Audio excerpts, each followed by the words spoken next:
What is good, Straw Hat Crew, and welcome back to another video. You already know, it's a banger.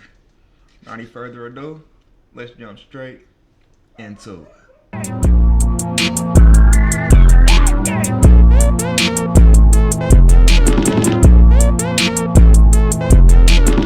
Alrighty, and for today we have the last episode of Ratlanta. It's been a very good series, bro. It has a lot of ups and downs in it, man. I low-key fuck with these videos. Great Trap Lord Ross, man. Great Trap Lord Ross videos, man. But let's go ahead and get into it, though, y'all. If you're not familiar with the story of Rollo, aka Mr. Dogfood, I suggest you go and check out my video about him from a few years back to get the full picture. As a quick summary, Rollo grew up in a notorious area of Atlanta known as The Bluff, located directly northwest of downtown Atlanta. Known in the past for its open-air drug markets and high crime rates, with the word bluff sometimes being used as an accurate for better leave you effing fool, as famously portrayed in the 2011 film Snow on the Bluff. It was there that a young Rollo would join a gang set known as the Famerica or Famgoon, with pictures on social media as early as the late 2000s and early 2010s, placing Rollo as one of the main members of the set. And before Rollo and Young Thug would become friends in the rap industry, their respective crews weren't always on the best of terms, as this one video from 2012 shows Famgoon members dissing Thug's Rock Crew, the predecessor of his YSL gang. It started now, partner. Hey, YM is in the building, baby. You hear me? Thanking it, everything. Whole crew, baby. You hear me? Black. Eat them up, nigga. Start, man. I appreciate it, man. I appreciate it, man. Straight up. Lil Woody, you too. Gonna smash. I'm gonna smash on your itty bit. We out there every day, all day. The ball is in the building. Oh, man, hold on. Rock too. Hey, y'all. You know, no. YM4L, man. For real. YM4L, man. More life. In fact, in one it's like, bro, I don't know. I think that a lot of it has to do with just wanting to be a part of something. Like, I don't know. I genuinely do, because like it's just like, what else do you possibly see in that? Like, there's like, it doesn't sound. It's not. Bro, I don't know. I'm just interview with DJ Small's Eyes, Rollo would even reminisce how every time he saw Thug out in Atlanta, he would try and shoot at him, saying he couldn't wait to kill him. Well, I know with my boy Young Thug, it's kind of special to me because me and Young Thug, we was beefing, you know what I'm saying? We came up in the streets beefing with each other. You know, if you on this side and you on that side, of course you're gonna beef, you know what I'm saying? He was from the other side. And like, everywhere I seen him, I shot at him. You know what I'm saying? I couldn't wait to kill him. I couldn't wait to shoot him. Fortunately, later on, as both would make their way to the top of the Atlanta hip-hop hierarchy, Thug, with the help of his unique voice, delivery, and style, and Rollo's rise also boosted by his power and status in the city as allegedly one of the biggest dope dealers that Atlanta had since Big Meech. This would allegedly earn him access to some of the biggest artists in the city, like Future, from early on in his music career. Rollo would soon also begin to meet people from the same circles as Thug, and with the help of a mutual friend, they would overcome past beefs and even be seen making music together, as Rollo would explain in his 2016 Hot New Hip Hop interview. The thing that changed the beef between Young Thug and I would have to be, it was a jeweler by the name of Elliot. He's a very close friend to him and I, and we used to talk about Thug, and he used to try to throw Thug up in my face, and I'd be like, bro, don't talk about that around me, don't bring that around me.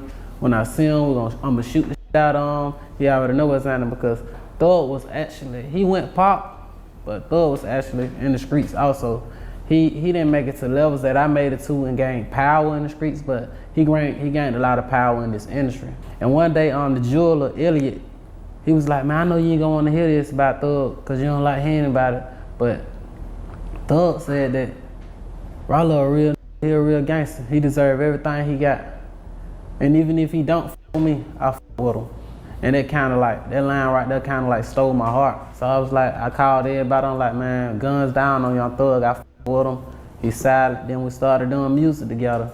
We did videos, and he actually a good dude, you know what I'm saying? But you know, growing up in the streets, you know, if you against him, I'm against that's what I'm talking about. Like, y'all niggas don't even know why y'all killing these niggas. It's for the simple fact, you grew up on what? You grew up over here? Hey man, don't come over here, bro, for real. Don't come over here. Bro, we literally like the same shit. You like anime, I like anime, you like Yu-Gi-Oh, I like Yu-Gi-Oh. We riding the bikes, I ride the bikes. I don't give a fuck about none of that, nigga. You was born on the other side of the street. Get your bitch ass away from me. Like, what are we doing? Like, what are we doing?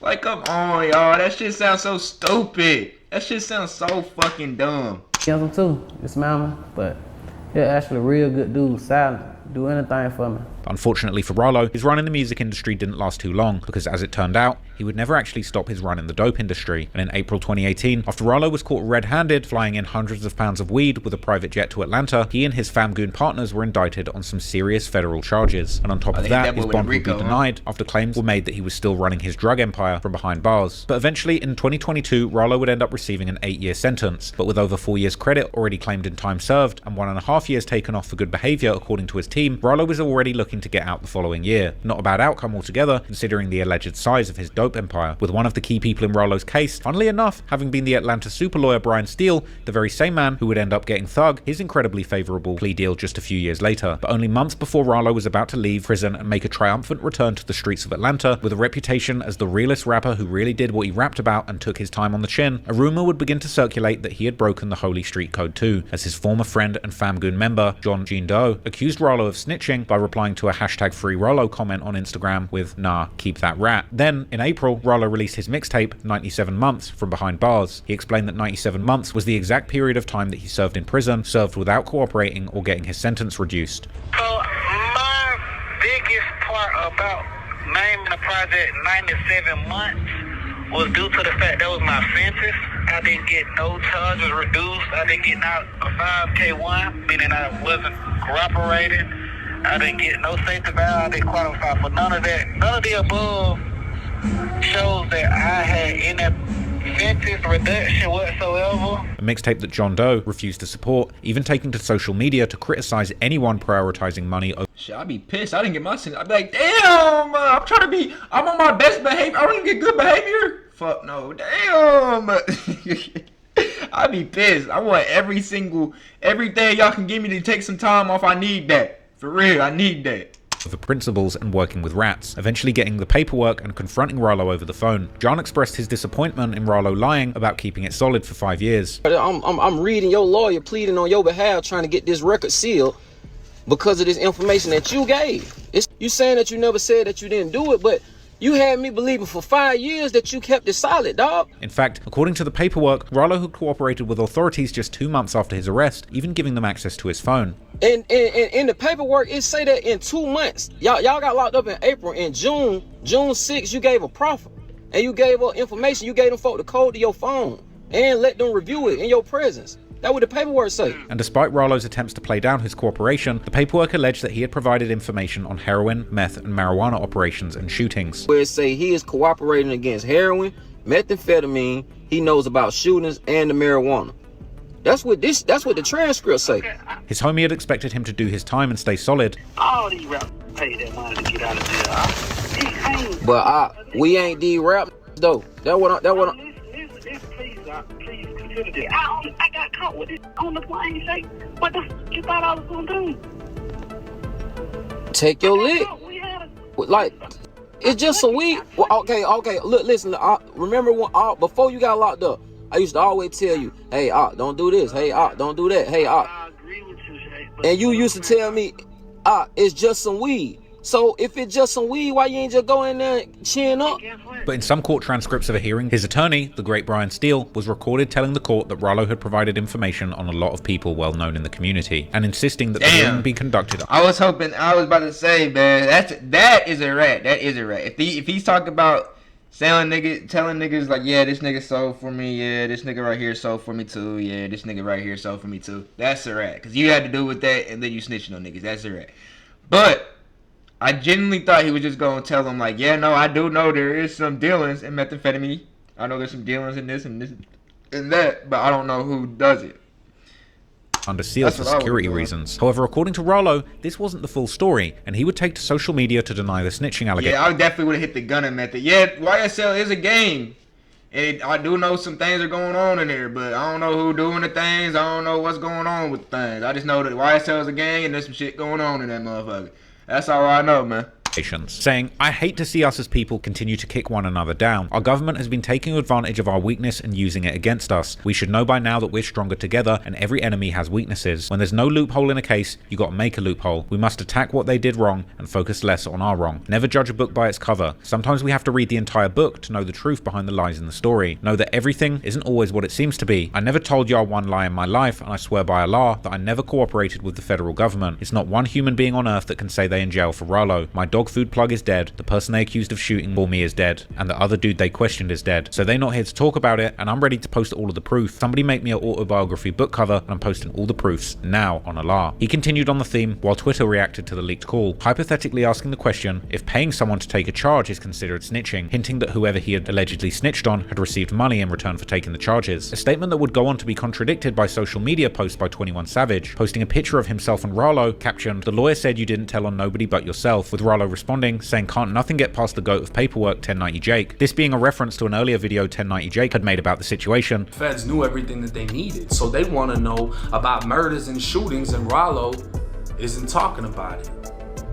So, in my opinion, I don't think he snitched. It's sad how the whole world bashed me thinking I was a rat. I wasn't even going to respond until 21 Savage called my lawyer asking did I cooperate. That stuff broke my heart, but I'm honoured that he was able to hear the truth from other than me. Go follow and watch the homie YouTube video now, #FreeRollo. This was a vouch that at one point might have meant something, but as 21 Savage explained to Thug in their leaked phone call, he has no problem helping someone clean their face card for the right price.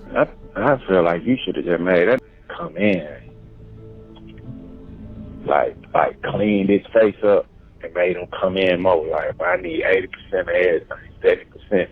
In order to further clear his name, Rollo released a preview of his autobiography, explaining that he was presented with an opportunity to pay someone to take his charge. I ain't ratted on no goddamn man on this earth, dog. I was presented this situation where a person goddamn was willing to goddamn take somebody to take a charge for me, and goddamn, I wanted to go that route. And the only thing I have admitted to was trying to trick the feds and manipulate the feds. It's just how the game go, bro. You don't let the big dog go down, you take the fall for the man can stay out and eat, bro. According to him, he had tried to lie to the feds and failed. When I really got the drop or went through the experience of going federal, I knew right then these folks ain't nothing to play with. Like, I'm going in there trying to outsmart and finesse these people. These folks can't be finessed. I'm going in there lying to these folks thinking that I can pay to take a charge. Like, these folks a whole different ball game. You know what I'm saying? Like, you can't even play with these folks. So this resulted in a false cooperation that his attorney Brian Steele had later tried to keep under wraps. Rollo would bring his paperwork to academics to fully clear up his name, which included the district attorney indicating that Rollo's cooperation was a fabrication. Specifically, the information given did not help the United States. I mean, that's the exonerating line, right? Specifically, the information given did not help the United States to identify nor locate the individuals mentioned in the illegal narcotics trafficking described above. However, unfortunately, this trick to finesse the feds backfired in the long run, and even just these ambiguous allegations of potential snitching were enough to ruin Rollo's reputation in Atlanta. Thug and Rollo's relationship started off as ops, and according to Rollo, prior to being friends, he had fired... Bro, what? No way! So my nigga showed up with his paper. He said, look, y'all, this is literally what I did. Like, this nigga told me, he said, bro, you give me $2 million, I'll come take the charges for you right now. I'll sit in prison for you. I don't know if that's how much it was, but I'm just saying. And he said, that's a bet. Say less. So he got on the stand, said it was this person, he did this, that, and the third. They got him, took him into custody, sent his family or folks some money, whoever he sent the money to. And boo. Like, bro, I don't know, bro. It don't sound like snitching to me. Unless he was identically being like, yes, no. That nigga Carter say something. I don't know. I was trying to think of the last name. That nigga Carter say something, said, he did that shit for sure. He did that shit. He lives on 15022 Brooklyn Lane, bro, for real. He dead ass lives there. And he got fucking hella narcotics in his basement. Like that would be like, oh yeah, this nigga's just fucking snitching. But I don't know if he was doing that. Actual gunshots at Thug on numerous occasions. No homosexual, man. That my dog, man. I really honestly like fell in love with that boy. Like, you know, me and him coming up, I shot at him. know what I'm saying, a lot. Like I was the bully or whatnot, and every time I seen him, I shot at him or you did, and like we Time never. out. When you say shot at him, you mean like physical? I meant with a gun. Pew pew. Yeah. Everybody So gonna die. you know he from the other side. You know if you from that side.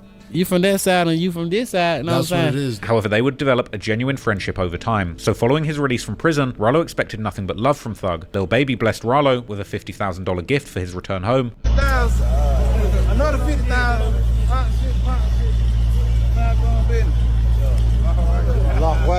And with Thug behind bars, fighting the YSL RICO case, Rollo would even attend the trial to show support. But while Rollo was showing support to someone he believed was his friend, behind the scenes, his enemy turned friend was secretly still plotting against him. In August 2025, when Young Thug's interrogation footage leaked and his own snitching allegations started flying, it triggered a domino effect that would pit former allies against each other. Pee Wee Roscoe, the man who Thug spoke on extensively during his interrogation, would be the first to rush to Thug's defense online. I ain't nothing tricky about that, man.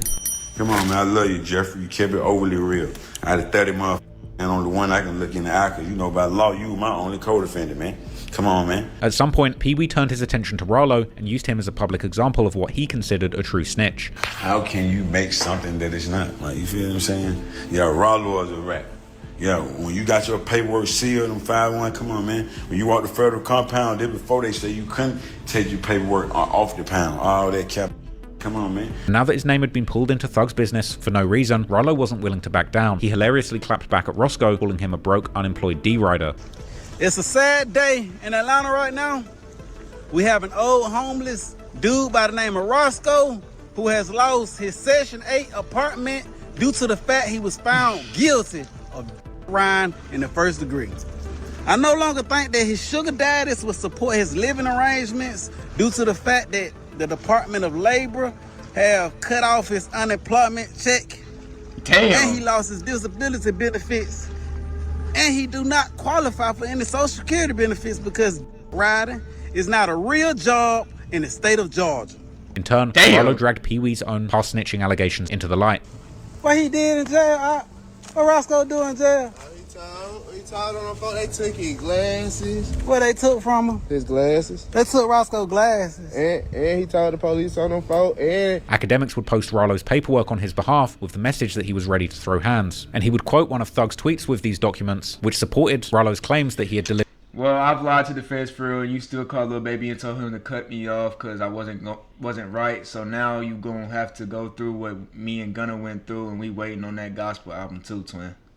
Deliberately lied to the feds, with the paperwork saying outright that the information given by I don't know if y'all remember last episode, he said if you would rat in a rap name, you might as well go ahead and go gospel. Rollo was deemed chicanery, with the definition of chicanery being the use of trickery to achieve a political, financial, or legal purpose. The paperwork Rollo posted suggested that the state were told that the subject of Rollo's statement remains unknown, and stash houses that were pointed out were found by the police to be abandoned buildings. It would go on to state that there's no reasonable grounds to believe that Rollo's information was truthful, and it would go on to state specifically that the information that he gave did not help the United States to identify or locate the individuals mentioned in the trafficking conspiracy that they were after. They would go on to state that the information given by Rollo lacked credibility, specifically Rollo's statement that his plug or drug supplier was dead, and pointing out numerous alleged instances of Rollo attempting to use trickery or outright refusal to answer questions following his arrest on an airplane with dope on board. Later on, Rollo would also accuse Young Thug of interfering in his relationships with other artists, pointing to a disturbing pattern of slimy behavior, starting all the way back with Thug's relationship with Lil Wayne and Birdman.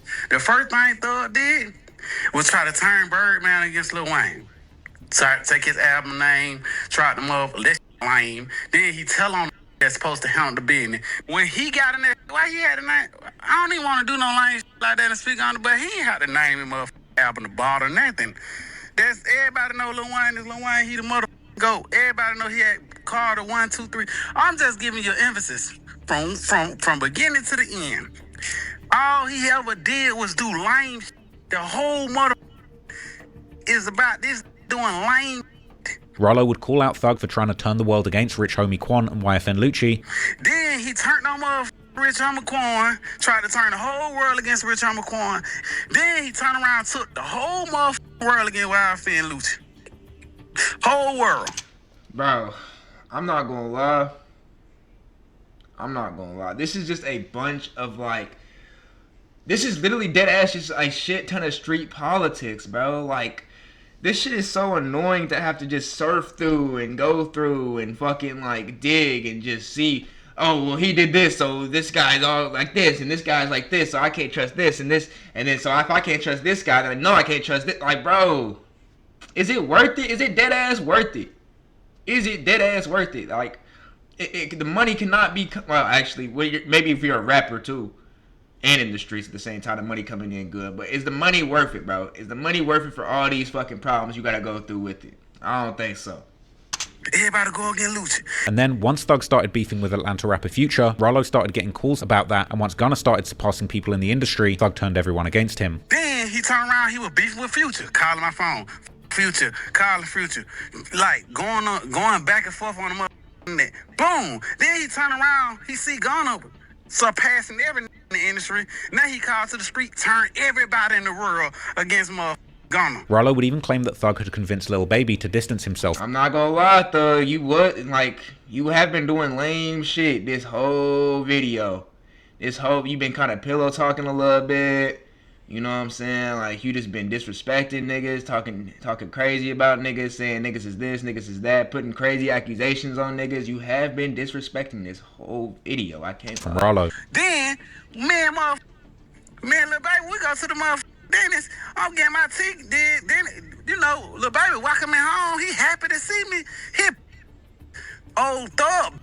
He pull another evil stunt. He pointed at the glaring hypocrisy and double standards, specifically regarding the treatment of Gunna and the very concept of snitching. First of all, if you did that, why in the f is you so against all rats? You talk kid cut it. You going super rat crazy, yet you don't want any motherfucker. Okay, let's just say, Thug, you did make a mistake and tell. Why the f you ain't saying, goddamn, Gunna made a mistake? So basically saying, you can make a mistake and do some lame shit, but Gunna can't make a mistake and do some lame shit. Oh, just like you said, it ain't about you telling, it's about who told. Like, come on, man, like, this shit ain't cool. Like, what he doing is 100% wrong. But perhaps his biggest allegation yet came when Rollo accused Young Thug of deliberately sowing division and discord within the Atlanta music scene to serve his own selfish desires. All this did, everything that done happened in Atlanta, everybody going against each other. Why? Because he's been doing nothing but around the wall. He thought he was Pablo Escobar. He sitting there like he John got or something. You a street. You ain't did nothing in these streets. You ain't put in no work. Woulda put in all the work. In the end, yeah, I ain't gonna lie, bro. Rollo will keep cooking his ass.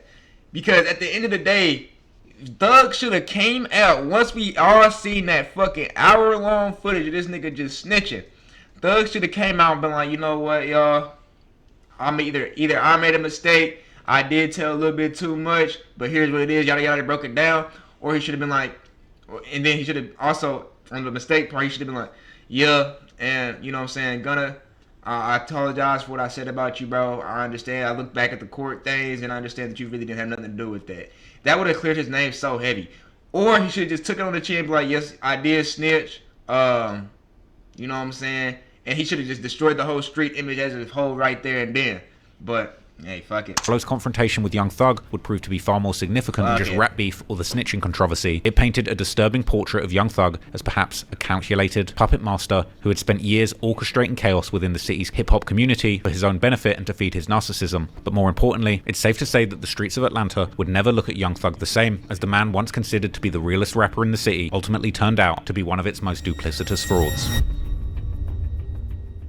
Now, to end it off, while Atlanta's reputation in the streets has pretty much gone through the gutter in recent days, with the name Ratlanta going viral, there are of course also rappers from this mecca of trap music who really did keep it real and never folded under pressure when it came to coming face to face with the law. And who better to mention first when talking about such solid rappers than Mr. Zone 6, the trap god East Atlanta Santa, Mr. I'm not a rapper, I'm a freaking gravedigger, the big goo wop aka Gucci Mane LaFleur himself. Gucci Mane, real name Radrick Davis, has become the quintessential godfather of the Atlanta trap scene, and to many, the best example of what it means to keep it real, having preached his stance against snitching since the very beginning of his rap career that now spans 2 decades. I never wrote a statement on one, and I never will. That's how I feel. 'Cause I'm a true G.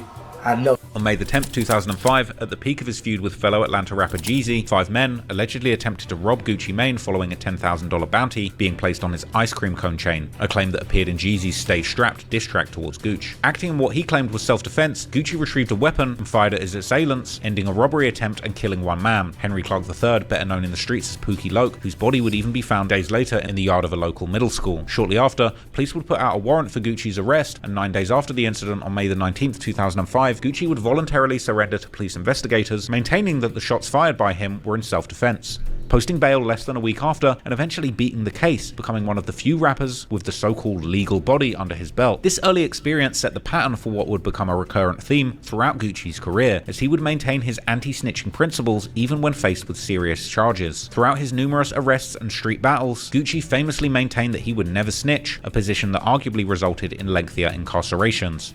Won't snitch on.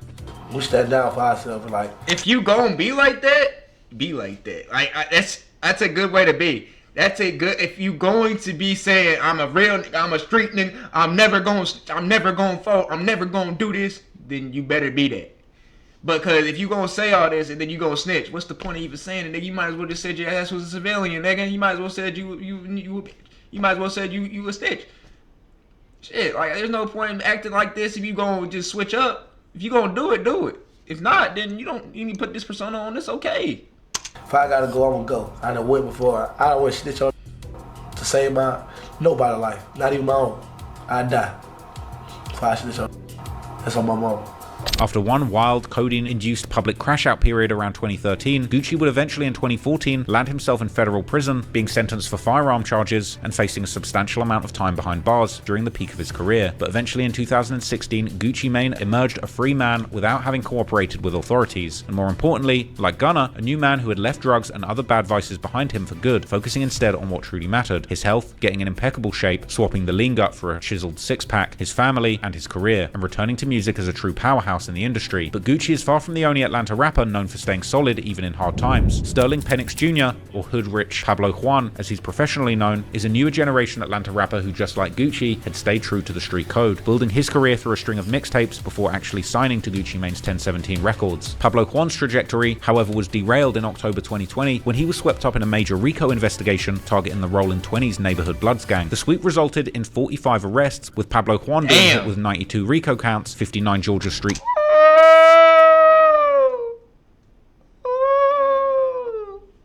19 RICO counts? Oh shit. gang terrorism charges, plus additional counts for trafficking methamphetamine and dog food. Oh fuck, boy. Oh my goodness. Hey, if he beat this, he's got it, bro. He's got it, bro. If he didn't beat it, he's still in prison right now. As well as kidnapping, murder, and aggravated assault along with his co-defendants. But rather than cooperate with authorities, Hood Rich Pablo Juan maintained his stance and He only got 5 years for 92 counts of racketeering and 59 counts of violations of Georgia Street Gang Terrorism and Prevention Act. Co-defendants, but rather than cooperate with authorities, Hood Rich Pablo Juan maintained his stance and ultimately accepted a plea, resulting in a 15-year sentence, with 5 to be served in prison and 10 on strict probation. Still dedicated to music though, Hood Rich Pablo Juan continued dropping even behind bars and is now set for release in October 2025. Pee Wee Longway, real name Quincy Williams, is another face of Atlanta rap who's built a solid anti-snitching reputation in the city. Initially also signed to Gucci Mane's 1017 Records, like pretty much all of the city's most talented rappers at one point in their career, he would go on to form MPA Bandcamp, standing for Money, Pounds and Ammunition, after Gucci's 2014 incarceration, and ultimately carving his own path as an artist and businessman. But similar to Gucci and Hood Rich, Pee Wee has faced multiple legal challenges over the years, most recently in September 2024 when he was arrested during Operation Sweet Silence, a massive law enforcement operation in Columbus, Georgia. The operation deployed 250 agents in the bust, resulting in the seizures of 7.1 kilos of fentanyl, 57 kilos of coke, 55,000 pounds of marijuana, and 1.5 kilograms of dog food, all worth an estimated 200 million. As far as the public knowledge goes, throughout his career, there haven't been any snitching allegations attached to Pee Wee Longway's name, although his specific involvement and recent charges remains unclear. So at a time in Atlanta when it seems like everybody and their grandmother are still talking to the feds, cutting deals, and pointing fingers, it's also fair to point out that Atlanta still has a few real ones left. Hey man. Hey man. Thank you for the video, Trap Lord Ross. What a great video, y'all. What a great video, y'all. That is to end the Rap Atlanta. Hope y'all enjoy that playlist, man. I want to keep doing some more of these. Like, we just have like different parts of videos and different parts of videos. I like these. But with that being said, though, y'all, make sure to like, comment, and subscribe. I'm gonna catch y'all in the next one. She call me Luda, bitch, I roll out with my shooters. She wanna fuck me in a Plymouth Barracuda. I got my gun on, yeah, she know